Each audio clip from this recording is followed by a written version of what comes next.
Welcome to the Learning Pines YouTube. We hope this video helps. You start by removing the insert and laying it on a towel. This prevents fuel and fibers from spreading. Once done, pry up the felt pad with a small screwdriver or needle nose pliers so you can access the cotton packing and wick. Make sure to note wick routing before you disturb it. You need to see how it exits at the chimney. Now, pull the old wick straight up with tweezers while you compress and remove the cotton packing below it. With the old materials removed, start by placing a small pad of cotton at the bottom to create a base. You want gradual layers, not one big wad, because that improves fuel flow.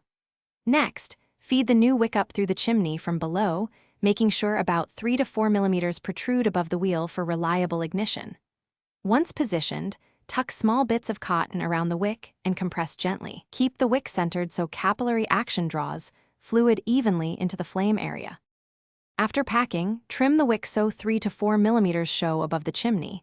This length gives a steady flame without smoking. Replace the felt pad, reinsert the unit into the case, and add lighter fluid into the cotton until saturated. Let it sit 30 to 60 seconds so fuel wicks up. Test by striking. If the flame is weak or sputters, make sure the wick is straight and not blocked. Reseat it or add a little more cotton in stages to improve capillary flow and retry. Thanks for watching. Consider subscribing if we helped you.